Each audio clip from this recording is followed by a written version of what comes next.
Assalamualaikum warahmatullahi wabarakatuh. Pada kesempatan kali ini, kami dari kelompok 6 akan mempresentasikan mengenai analisis data kualitatif, di mana berisi poin-poin typological analysis, inductive analysis, interpretative analysis, political analysis, polyfocal analysis, computer assisted analysis, dan kriteria menentukan keakuratan analisis data yang digunakan. Baik, selamat mendengarkan.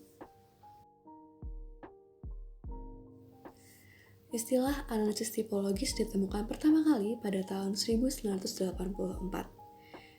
Analisis tipologis berarti bahwa analisis data dimulai dengan membagi keseluruhan kumpulan data ke dalam kategori atau grup berdasarkan tipologi yang telah ditentukan. Tipologi dihasilkan dari teori, akal sehat, tujuan penelitian, dan pemrosesan data awal yang terjadi dalam pengelompokan tipologis tersebut. Dalam analisis tipologis, ada pun beberapa langkah yang perlu diperhatikan. Baik, untuk poin yang pertama, ada identifikasi tipologi untuk dianalisis. Memilih tipologi yang akan digunakan untuk membingkai sisa analisis adalah langkah kunci dalam proses ini. Jika analisis tipologis adalah strategi analisis data yang sesuai untuk sebuah studi, maka pemilihan tipologi juga harus jelas. Ini adalah salah pendekatan jika peneliti tidak memulai analisis dengan gagasan yang baik tentang topik apa yang dibahas dalam data. Bahkan, analisis tipologis hanya memiliki utilitas ketika pengelompokan awal data dan kategori awal untuk analisis mudah diidentifikasi dan dibenarkan. Studi yang mengandalkan wawancara sebagai alat pengumpulan data tunggal atau primer sering dilakukan dengan tujuan yang cukup terfokus, serangkaian pertanyaan penelitian yang cukup sempit, dan kumpulan data yang cukup terstruktur dengan baik dalam hal organisasinya di sekitar serangkaian pertanyaan panduan yang cukup konsisten. Ketika penelitian dirancang, peneliti memiliki tujuannya untuk menangkap perspektif sekelompok individu di sekitar topik tertentu. Jika penelitian dirancang dan diimplementasikan dengan baik, maka data dari wawancara harus memberikan banyak bukti yang terkait dengan perspektif peserta tentang topik yang menarik. Jadi, topik yang ada dalam pikiran peneliti ketika penelitian dirancang akan sering menjadi tempat yang logis untuk mulai mencari tipologi di mana untuk jangkar analisis lebih lanjut. Poin yang kedua yakni adalah baca data. Tandai entry yang terkait dengan tipologi peneliti. Setelah serangkaian tipologi awal diidentifikasi, alangkah baiknya agar data dibaca sepenuhnya dengan satu tipologi dalam pikiran dengan tujuan untuk menemukan dan menandai bagian dalam data yang terkait dengan tipologi yang ditemukan sebagai bukti. Pada tahap ini, tingkat interpretasi terbatas pada pertanyaan apakah informasi ini berhubungan dengan tipologi peneliti. Apabila berhubungan, maka dapat menandai bagian data tersebut sehingga dapat kembali untuk pemeriksaan lebih lanjut. Jika sedang mengerjakan program pemrosesan kata, kutipan data dapat disalin ke file lain. Setiap program dalam pemrosesan data memiliki cara untuk mengidentifikasi dan memisahkan data-data berdasarkan kategori. Kutipan data hampir selalu mencakup elemen yang terkait dengan beberapa tipologi. Poin yang ketiga yakni baca entry berdasarkan tipologi. Merekam ide utama di setiap entry pada lembar ringkasan. Lembar ringkasan harus dibuat untuk setiap informan, dan saat kutipan data dibaca, peneliti dapat menulis pernyataan singkat tentang gagasan utama kutipan tersebut. Tujuannya adalah untuk membuat ringkasan tentang apa yang seringkali akan menjadi sejumlah data yang besar. Cukup sulit untuk memproses ringkasan. Mencoba untuk memahami potongan data mentah hampir tidak mungkin. Ringkasan ini hanya meringkas kata-kata informan sebaik mungkin yang merupakan cara cepat untuk menuju kembali ke data asli saat analisis berlanjut. Kuncinya adalah memiliki ringkasan yang solid yang dapat dengan mudah ditemukan, diidentifikasi, dan dimanipulasi. Selanjutnya yakni cari pola hubungan tema dalam tipologi. Pola adalah keteraturan yang terbagi dalam beberapa bentuk, termasuk kesamaan, perbedaan, frekuensi, urutan, korespondensi, dan sebab akibat. Hubungan adalah tautan. Spratley mengidentifikasi banyak hubungan semantik yang dapat menjadi alat untuk mengidentifikasi tautan antara elemen data. Hubungan semantik Spratley akan memiliki peran utama dalam analisis induktif. Sedangkan tema mengintegrasikan konsep dan juga dapat didefinisikan sebagai pernyataan yang berjalan melalui semua atau sebagian besar data terkait. Poin yang kelima yakni entry pengkodean sesuai dengan pola yang identifikasi dan menyimpan rekaman dari entry yang sesuai dengan elemen pola. Produk dari langkah sebelumnya adalah pola hipotesis, hubungan, dan tema. Misalnya, seorang peneliti yang mempelajari hubungan antara konselor, bimbingan, dan siswa dapat berhipotesis 4 jenis pola hubungan, yakni psikolog klien, konselor siswa, mentor dan mentee, dan orang tua anak. Peneliti akan membaca semua data yang disorot untuk kategori ini dan memberi kode setiap entry menggunakan pola yang diidentifikasi sehingga dapat memungkinkan untuk merekam tempat dalam data dengan mencatat nama wawancara atau nomor yang ditetapkan, tanggal, dan juga nomor halaman. Poin yang keenam, putuskan apakah pola didukung oleh data dan cari data untuk tidak adanya pola Anda. Data yang dibaca ulang dan dikodekan memungkinkan data akan menjadi jelas bahwa tidak semua kutipan akan cocok dengan kategori yang ditentukan. Peneliti perlu membuat penelitian apakah kode tersebut sesuai atau tidak sesuai dengan kategori.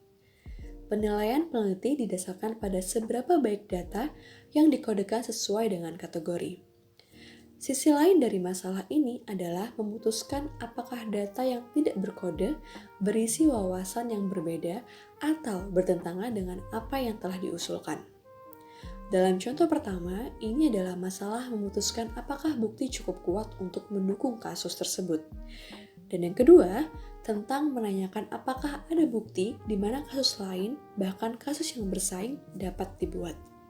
Secara keseluruhan, keputusan harus didorong oleh data. Poin yang ketujuh, cari hubungan di antara pola yang diidentifikasi. Prosedur ini dilakukan dengan semua kategori awal yang diidentifikasi pada langkah pertama. Sekarang tugasnya adalah mencari koneksi apa yang telah ditemukan. Proses ini dapat dibantu dengan membuat beberapa jenis representasi visual dari kategori yang dieksplorasi, kemudian melihat hubungan apa yang mungkin ada di antara kategori tersebut. Mill dan Huberman menggambarkan representasi visual seperti tampilan data yang menyajikan informasi secara sistematis, sehingga pengguna dapat menarik kesimpulan yang valid dan mengambil tindakan yang diperlukan dalam penelitian. Berikutnya yakni menulis pola sebagai generalisasi satu kalimat. Generalisasi mengekspresikan hubungan antara dua atau lebih konsep. Mengekspresikan temuan sebagai generalisasi memberikan perangkat untuk memastikan bahwa apa yang telah ditemukan dapat dikomunikasikan. Jika temuan tidak dapat dinyatakan sebagai generalisasi, kemungkinannya adalah data analisis tersebut tidak lengkap. Generalisasi khusus jenis pernyataan yang mengekspresikan hubungan yang ditemukan dalam konteks tertentu sedang diselidiki. Tentu saja, generalisasi akan mengikuti dari analisis dalam dan di seluruh kategori. Poin yang ke-9 yang terakhir, yakni memilih kutipan data yang mendukung generalisasi peneliti. Dalam persiapan untuk menulis temuan, perlu adanya langkah terakhir dalam model tipologis, yaitu kembali ke data untuk memilih contoh yang dapat digunakan untuk membuat generalisasi yang tepat. Dalam laporan kualitatif, biasanya menyertakan data kutipan yang membawa pembaca ke dalam konteks dan memungkinkan untuk mendengar masukan. Peneliti dapat bisa kembali ke catatan yang telah dibuat saat mengkode data. Menemukan kutipan secara akurat dan jelas menyampaikan ide-ide peneliti merupakan langkah akhir pada proses analisis. Baik, selanjutnya yakni analisis induktif. Semua penelitian kualitatif ditandai dengan penekanan pada induktif daripada pemrosesan informasi deduktif. Bahkan model tipologis yang dimulai secara deduktif tergantung pada pemikiran induktif dalam beberapa langkahnya. Pendekatan induktif telah dijelaskan dengan baik dan model ini dimaksudkan hanya untuk memberikan kerangka kerja di mana untuk memandu peneliti pemula melalui langkah-langkah semacam dasar analisis induktif. Pemikiran induktif berlanjut dari yang spesifik ke umum. Pemahaman dimulai dengan elemen tertentu dan menemukan koneksi di antara tersebut. Data induktif analisis adalah pencarian pola makna dalam data sehingga pernyataan umum tentang fenomena yang sedang diselidiki dapat dibuat. Analisis induktif dimulai dengan pemeriksaan khusus dalam data, kemudian mencari pola di seluruh pengamatan individu dan menentukan pola-pola tersebut sebagai status pernyataan penjelasan. Dalam model ini, teori berasal secara induktif dari studi yang cermat akan fenomena. Dalam deskripsi teori grounded, Strauss dan Corbin menggambarkan teori sebagai ditemukan, dikembangkan, dan diverifikasi secara sementara melalui pengumpulan dan analisis data. Adapun langkah-langkah dalam analisis induktif sebagai berikut. Langkah yang pertama, membaca data dan identifikasi bingkai analisis. Setiap kali data baru ditambahkan ke kumpulan data, semua data harus dibaca sebelum analisis berlanjut. Setelah membaca data keseluruhan, maka peneliti harus membuat keputusan pemecahan data yang dianalisa. Saat membaca data, peneliti dapat melihat banyak cara yang mungkin untuk membingkai analisis. Bingkai analisis pada dasarnya adalah tingkat kekhususan di mana data akan diperiksa. Tes mencatat bahwa peneliti kualitatif mengidentifikasi bagian kecil dari data yang digambarkan sebagai segmen, item, insiden, berarti unit atau unit analisis. Bingkai analisis adalah kategori konseptual yang membantu peneliti melihat dan memungkinkan untuk berpindah ke langkah berikutnya dalam membuat domain. Langkah yang kedua, membuat domain berdasarkan hubungan semantik yang ditemukan dalam bingkai analisis.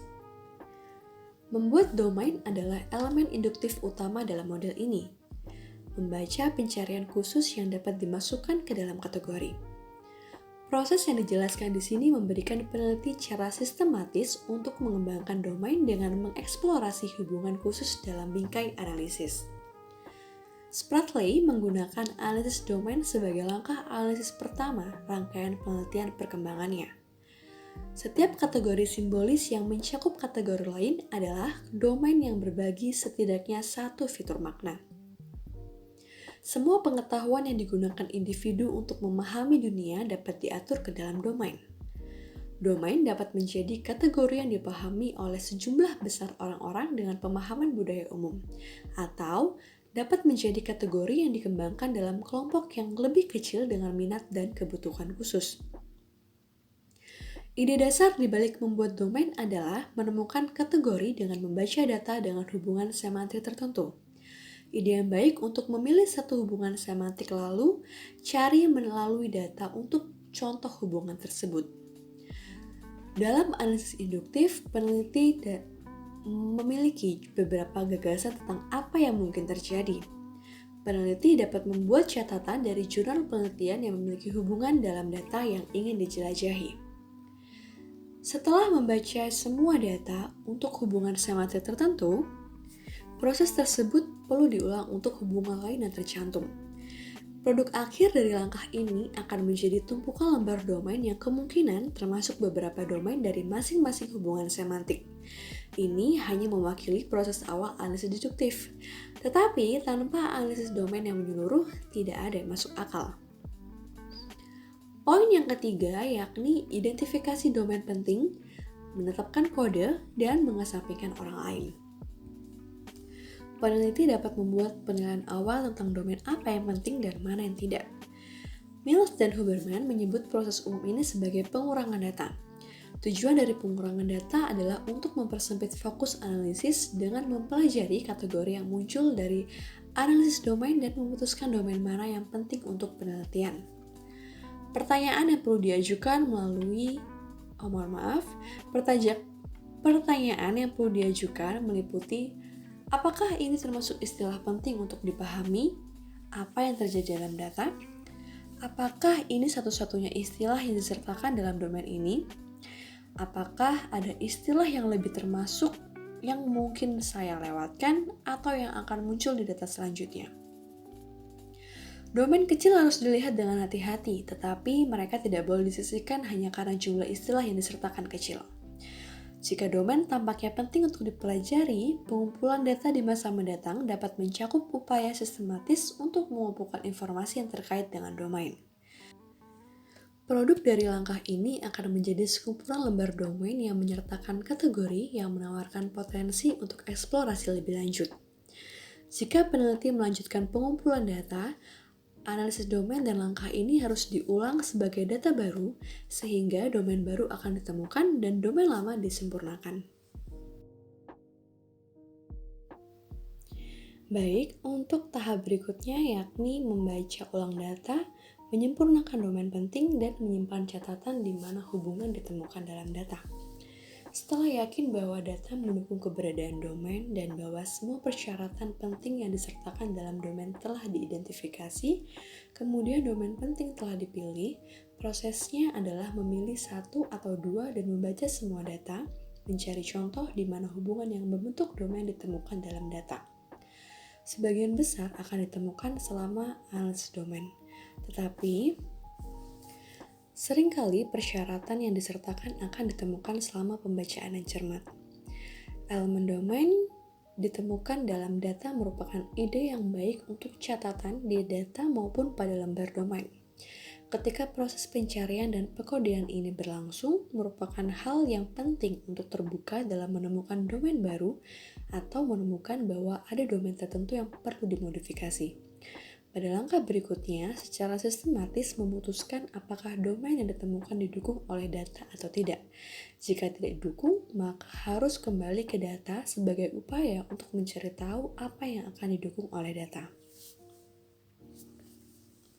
Baik, yang kelima yakni memutuskan apakah domain didukung oleh data dan mencari data, misalnya yang tidak cocok atau menjalankan penghitung hubungan di domain. Penalaran deduktif sepenuhnya digunakan untuk memutuskan apakah kategori hipotesis diidentifikasi. Langkah ini merupakan pemeriksaan kualitas data yang telah disertakan dalam membangun domain. Dalam langkah ini, peneliti dapat mengajukan pertanyaan seperti berikut. Apakah ada cukup data untuk mendukung keberadaan domain ini dalam pengaturan yang sedang dipelajari? Apakah data cukup kuat untuk menyertakan domain ini? Atau apakah ditemukan data lain yang tidak sesuai dalam domain? Pencarian kontraevidensi sangat penting untuk setiap studi kualitatif. Dalam rangka untuk domain yang akan dilaporkan, peneliti harus memiliki waktu untuk membaca semua dalam upaya sistematis untuk mengungkap data yang mengonfirmasi domain yang ditemukan. Seperti disebutkan di bawah analisis tipologis, metode komparatif konstan adalah pola dasar untuk mencari kasus negatif. Kasus negatif merupakan kasus yang tidak mengkonfirmasi formulasi. Konstan perbandingan dimulai ketika kategori hipotesis pertama diidentifikasi dan berlanjut sepanjang analisis.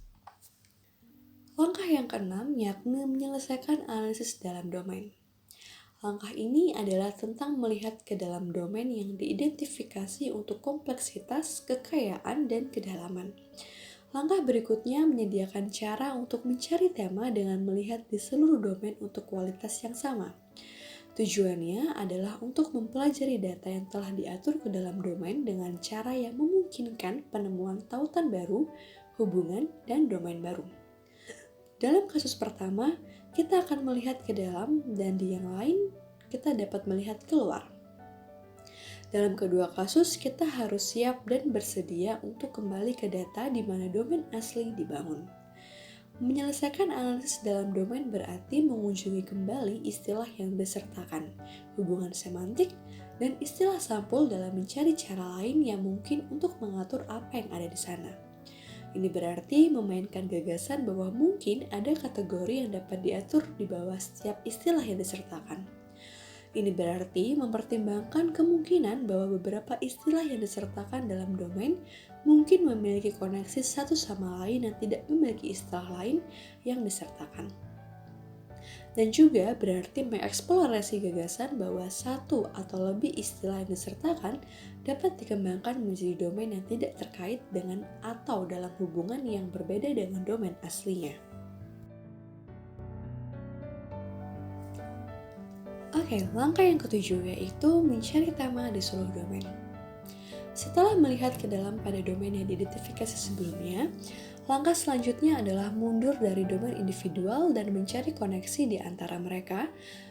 Langkah ini mungkin ditandai sebagai pencarian tema. Mencari di seluruh data untuk elemen luas yang menyatukan potongan-potongan dan mempelajari domain untuk melihat koneksi apa yang dapat ditemukan. Mencari pola yang berulang dalam data dan untuk pola yang menunjukkan keterkaitan di antara berbagai bagian data. Membaca data dengan cara-cara yang sejajar dengan bagaimana siswa sastra dilatih untuk mencari novel untuk tema yang mendasari tentang keberadaan manusia yang ditangani penulis dalam pekerjaan, serta mencari hubungan di antara hubungan yang telah diuraikan dalam analisis domain. Salah satu strategi untuk mengidentifikasi tema adalah untuk melakukan perbandingan sistematis di antara domain yang telah diidentifikasi. Cara mudah untuk memulai analisis seperti itu adalah dengan melihat seluruh domain untuk kesamaan dengan menulis beberapa pertanyaan sebagai berikut. Apa yang sama atau mirip dengan domain ini? Bagaimana mungkin bagi kedua domain untuk menjadi penting dalam pengalaman? Utas apa yang menghubungkan domain dengan cara positif dan bagaimana dapat terhubung? Perbandingan selalu melibatkan persamaan dan perbedaan. Peneliti dapat menganalisis tentang apa yang berbeda di antara domain tersebut. Proses kognitif yang terlibat dalam bermain dengan apa yang sama dan apa yang berbeda memiliki kapasitas untuk menghasilkan pernyataan umum tentang koneksi di antara bagian data yang dapat menyebabkan identifikasi tema secara menyeluruh. Langkah yang ke-8 yakni membuat kerangka master yang mengekspresikan hubungan di dalam dan di antara domain. Hubungan dieksplorasi di dalam domain atau dan di antara domain. Sekarang adalah waktu untuk membuat representasi komprehensif tentang bagaimana analisis keseluruhan cocok bersama. Representasi semacam itu akan memberikan proses untuk menempatkan penyempurnaan akhir pada analisis dan membawa penutupan ke bagian penelitian ini. Sama pentingnya, itu akan menjadi panduan untuk menulis temuan.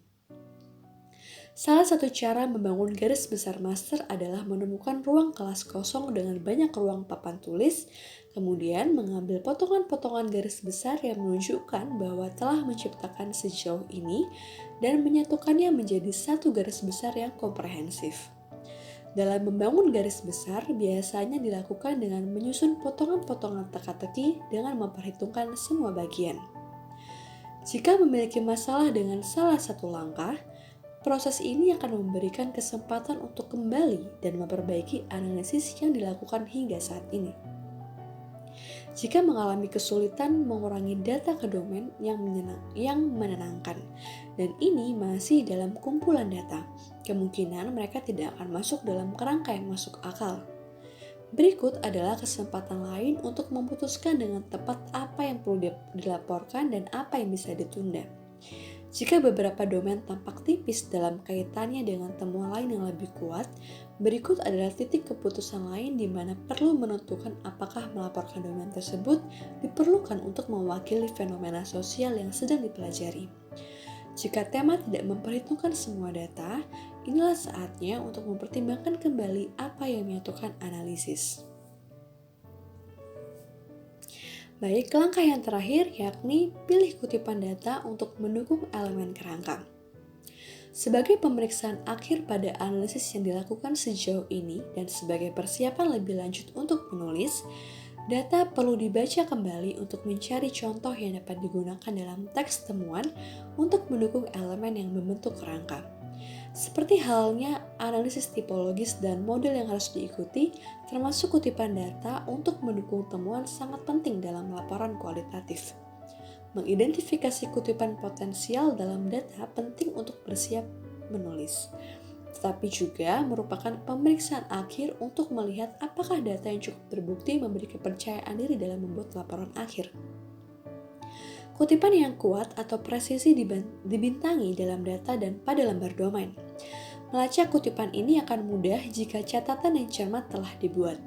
Namun, penting untuk membaca semua data dalam domain saat mencari kutipan. Ketika studi berevolusi dan analisis diselesaikan, pergeseran halus dalam impesis mungkin memerlukan kutipan yang berbeda untuk membuat poin yang berbeda. Model induktif ini tidak akan bekerja dengan setiap jenis penelitian. Sangat cocok untuk studi yang menekankan penemuan makna budaya dari kumpulan data besar yang mencakup data observasional, misalnya etnografi, mikroetnografi, pengamatan peserta, teori grounded, interaksi simbolis, dan studi penyelidikan naturalistik.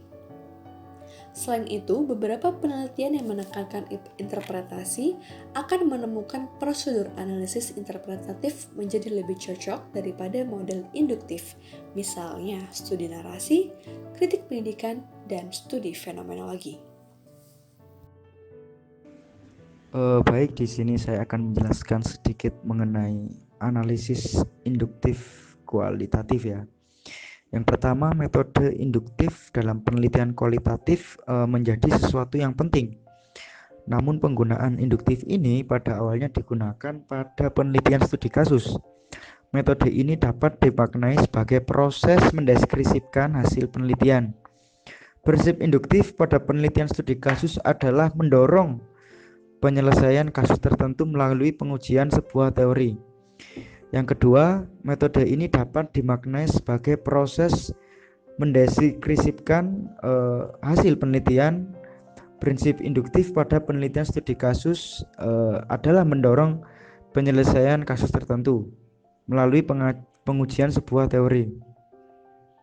Prosesnya dapat dilakukan melalui investigasi sebuah kasus tertentu dan pastinya adalah mendeskripsikan data sebagai proses analisis. Demikian makna induktif dapat dikatakan sebagai pendekatan teknik analisis data kualitatif. Selanjutnya yang ketiga, pada penelitian penelitian kritis, induktif juga sering dilakukan. Hal ini memudahkan peneliti untuk mencari bukti atau pembuktian dari data secara empiris. Namun sebagian para ahli menggunakan metode analisis data induktif ini dengan cara menggabungkan analisis data secara proses penandaan atau coding, yaitu menggabungkan teori. Hal ini dilakukan pada grounded teori, yaitu membangun teori dan juga mengembangkan teori. Selanjutnya, analisis induktif dilakukan untuk memverifikasi dan melakukan respon terhadap pertanyaan-pertanyaan terbuka. Baik, selanjutnya pada topik kedua ada analisis interpretatif ya. Yang pertama, interpretasi adalah elemen yang menentukan dari semua penelitian kualitatif. Pada semua tahap proses penelitian, di salah satu pendekatan yang dibahas dalam interpretasi meresapi segala sesuatu yang dilakukan. Selanjutnya, peneliti kualitatif dengan cepat mengakui bahwa mereka merancang studi, mempertimbangkan basis teoritis, mengumpulkan data, melakukan analisis, dan menulis temuan.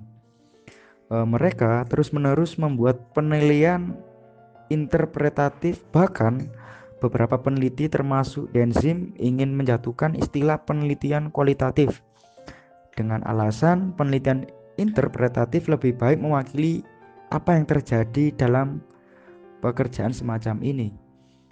Yang kedua, interpretasi adalah tentang memberi makna pada data. Ini memahami situasi sosial dengan menghasilkan penjelasan untuk apa yang terjadi di dalamnya. Ini tentang membuat kesimpulan, mengembangkan wawasan, melampirkan signifikasi, menyempurnakan pemahaman, menarik kesimpulan, dan yang terakhir mengeksplorasi pelajaran. Selanjutnya ada karakteristik interpretasi. Yang pertama, pendekatan utama dalam penelitian yang menekankan pada aksi sosial yang bermakna. Makna yang dibentuk secara sosial dan relativisme nilai ilmu sosial Interpretatif berkaitan dengan cara orang berinteraksi dan hidup akur satu sama lain. Yang kedua, kognitif idealis fenomenologis subjektif sosiologi kualitatif ya. Variasi ilmu sosial interpretatif merupakan bagian dari karakteristik daripada interpretasi tersebut. Yang ketiga, pendekatan interpretatif adalah analisis sistematis mengenai aksi sosial yang bermakna melalui observasi manusia secara terperinci dan langsung dalam latar ilmiah supaya bisa memperoleh pemahaman dan interpretasi mengenai cara orang menciptakan dan mempertahankan dunia sosial mereka. Selanjutnya yang terakhir, yang keempat, mengembangkan pemahaman mengenai kehidupan sosial dan menemukan cara orang membentuk makna dalam latar alamiah. Aksi sosial adalah tindakan yang secara subjektif dianggap bermakna oleh manusia dan merupakan aktivitas yang memiliki tujuan atau makna. Lebih dari sekedar memiliki tujuan, tindakan atau aksi agar dianggap bersifat sosial dan menarik minat ilmuwan sosial, makna pelaku tersebut harus diarahkan kepada aktivitas orang lain.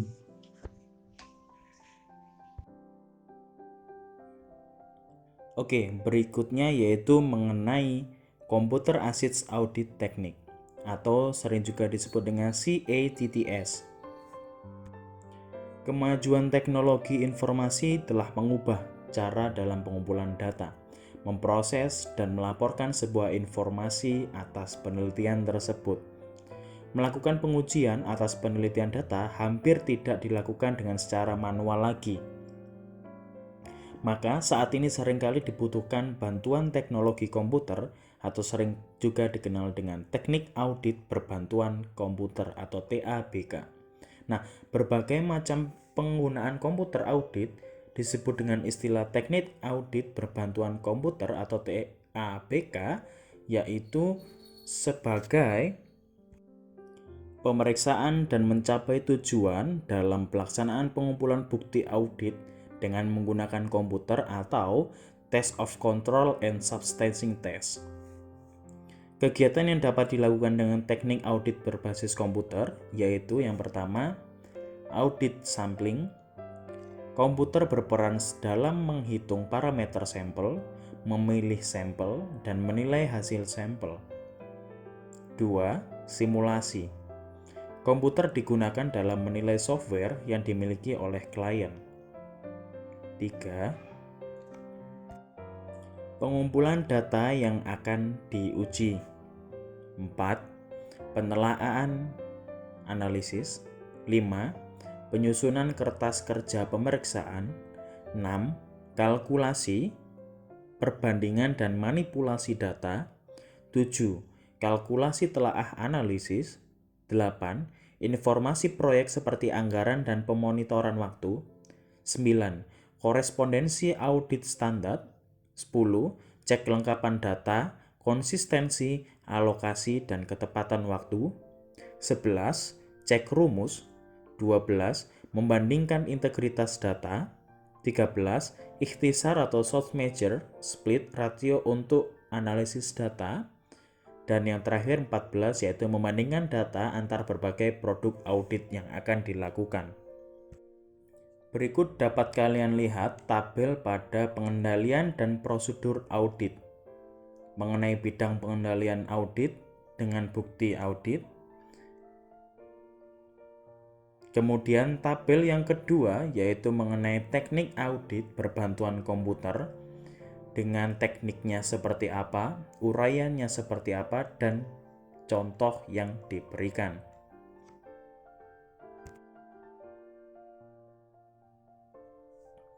Oke, berikutnya yaitu tahapan pembahasan yang terakhir mengenai kriteria menentukan keakuratan analisis data.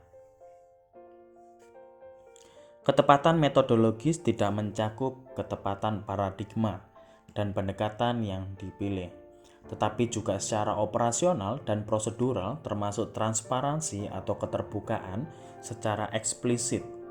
Bagaimana penelitian tersebut dapat dilakukan? Informasi mengenai subjek yang diteliti secara detail, subjek tingkat kepercayaan, bagaimana data tersebut dikumpulkan dan diberi kode. Selanjutnya, dapat dianalisis dan kemungkinan keberatan dari beberapa subjek mengenai penelitian tersebut. Karena itu, setidaknya terdapat 9 pertanyaan standar yang bisa dipakai sebagai ukuran ketelitian prosedur dan metodologi penelitian. Yaitu yang pertama, bagaimana subjek atau partisipan dan pengaturan sosial penelitian dapat diakses. 2. Siapa yang diobservasi dan diinterview dalam penelitian tersebut. 3. Berapa kali observasi yang dilakukan. 4. Berapa lama waktu yang diperlukan dalam penelitian tersebut.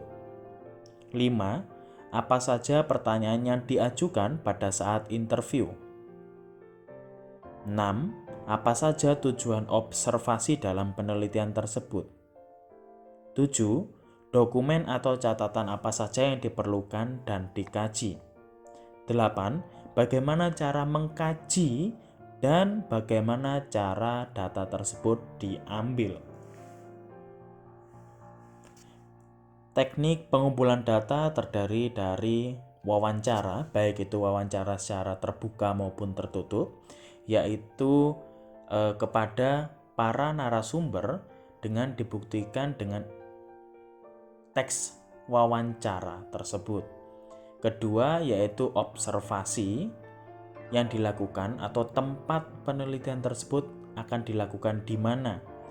Dan yang terakhir paling penting yaitu dokumentasi maupun gambaran maupun video saat penelitian tersebut dilakukan. Dokumentasi biasa digunakan pada penelitian kualitatif karena penelitian kualitatif seringkali menggunakan teknik triangulasi untuk menginterpretasikan beberapa teknik pengumpulan data. Dalam teknik pengumpulan data, triangulasi diartikan sebagai teknik pengumpulan yang bersifat menggabungkan dari beberapa teknik pengumpulan data dan sumber data yang telah ada. Menurut Sugiono tahun 2010. Bila peneliti melakukan pengumpulan data dengan triangulasi, maka sebenarnya penelitian menggunakan data yang sekaligus menguji kredibilitas data tersebut, yaitu untuk menguji kredibilitas data dengan berbagai teknik pengumpulan data dan berbagai sumber data yang dilakukan dalam penelitian.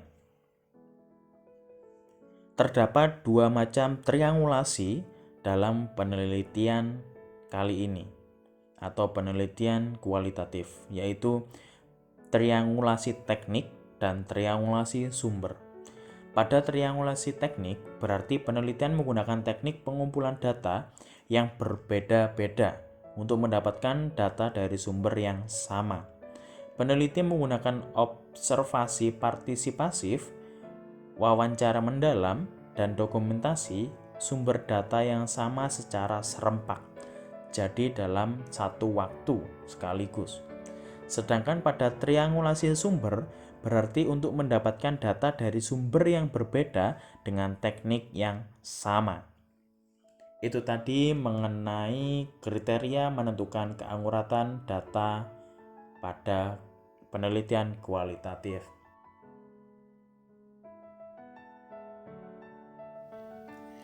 Sekian penjelasan dari kelompok 6, semoga dapat membantu dan juga bermanfaat. Kurang lebihnya mohon maaf, terima kasih. Wassalamualaikum warahmatullahi wabarakatuh.